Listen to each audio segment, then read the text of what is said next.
Hey guys, Tom itself here. Well, we just finished up an hour-long podcast of Nerd Talk Be Advised with special guest InTheWorksMedia, talking about how to be successful on YouTube. It's like a whole hour long, and I will go ahead and put a link to the description once it's uploaded, which shouldn't be too much longer.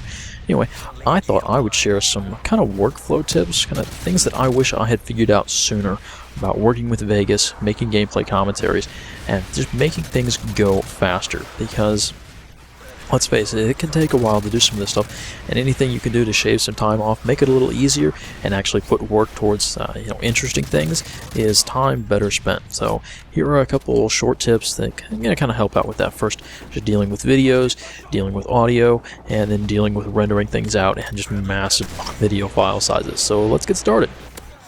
Alright, but one of the big things is just, if you do something once, try not to have to do it again.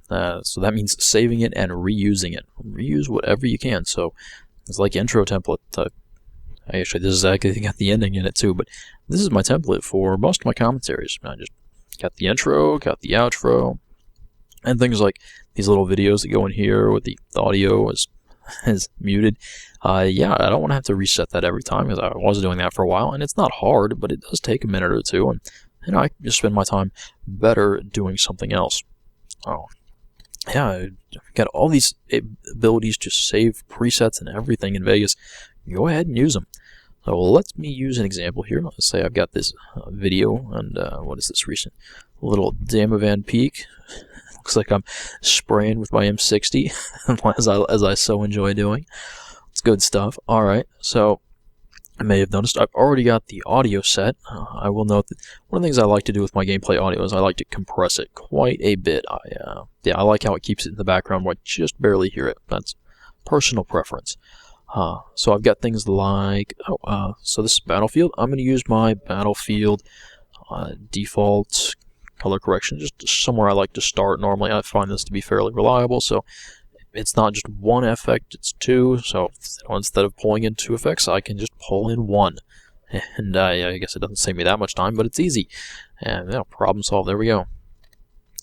So all this stuff that you can save, I mean, you probably know how to save individual effects already, but I mean, things like these plug and change, you can come in here and save as, and it's really complicated stuff. Like this one is absolutely insane. I forget what it does, but it makes Modern Warfare 2's fuel map look decent. Just crazy stuff like that, and just save it for later. Don't have to redo stuff. It's about saving time. If you do something you like, go ahead and save it and reuse it again later. Again, there are things like normally when you want to disable resampling, you right-click Properties, disable resampling. So similar to how I might go ahead and crop out a little bit of black lines on my video. So yeah, I like that. But if you happen to have a whole bunch like this, what you can do is you can select all of them. So, in that case, I just shift, just like you would select files. And instead of going to Properties, you can go to Switches and just disable resampling. And there. This, it's pretty important to disable that because it makes the video look like crap otherwise. So hey, there's no reason it has to be complicated. Just select everything and there you go. Alright, so one of the things that I have to do with this microphone is I absolutely have to do noise removal in Audacity. There is some background hum just associated with this microphone, and I have to remove it, otherwise it's painful to listen to, even though for some reason it still sounds better in the end than my other one. So whatever. So I have to keep all these files together so that the commentaries I don't have to mess with Audacity too much trying to figure out which file goes where. So my personal preference is to record in Vegas. I'll just arm for record, and then as I go and edit and commentate as I go. And once I'm done, I'm like, okay, I want to do the noise removal in Audacity, and I don't want to have to go picking out all the files that I still have. So this is what I do to keep things organized. So when I get to that step, I can select everything I need to, do the noise removal, and bring it right back in without any additional editing.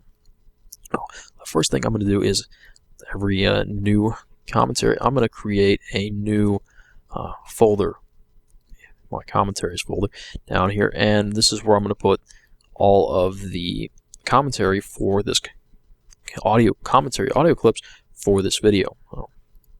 Boom, there we go. And now when I start recording, it will save to that folder. Well, I can talk about blah, blah, blah. Here's my intro. Then I decided, wait, I didn't really like that so much. Let me go in and delete that. And we'll just, we're actually going to skip to over here. And I'm going to say something about, hey, look at me spraying like a crazy person with the M60. And it's because, yeah, I love that sound. Chugga, chugga, chugga, chugga. All right, so, say whatever, my audio clips that I want. But I've still got those other ones that I deleted from the project, but they're still in the folder. So what I can do, so I can go into Project Media and sort by use count. And I see, just because the track is called commentary, and it'll say, this stuff is, you recorded it, but it's not actually being used. So what I can do is I can select all of those, come down to remove from project, and delete files.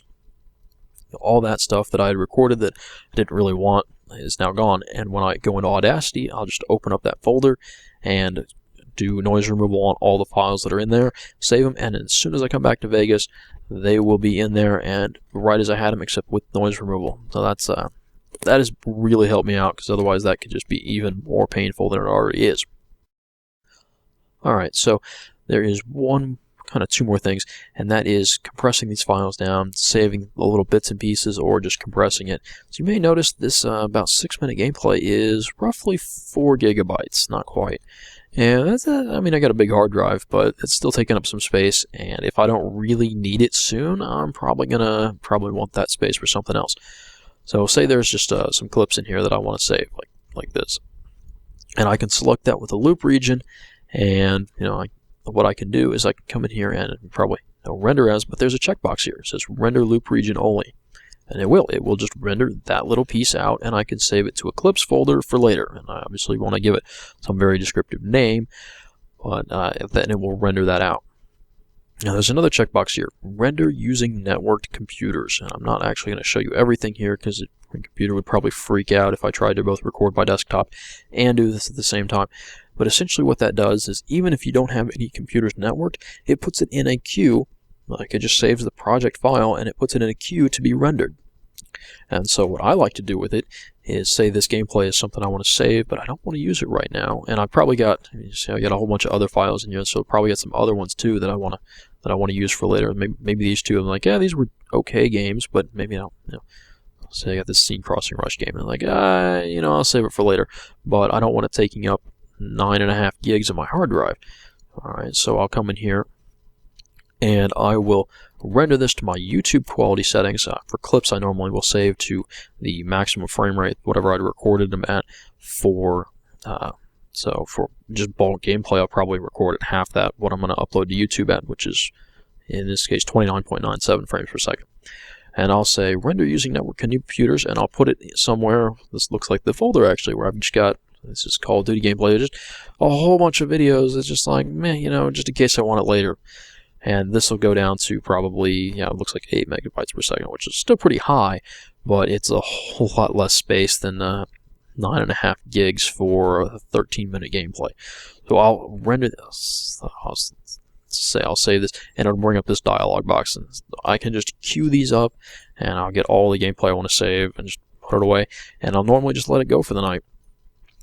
And then when I come back, I'll delete all the original files, and I'll have all the stuff rendered down a little bit smaller, so it's not taking up so much space on my hard drive. And when I do finally want it, let's just grab it. Like say I want a gameplay on a particular map or with a particular gun, there's a good chance I probably have something that I can use that's a full-length gameplay, or at least maybe a clip. Because I've saved all that stuff and I'm not dealing with these massive files anymore. The Blackmagic, even on the compressed setting, still makes some pretty big files.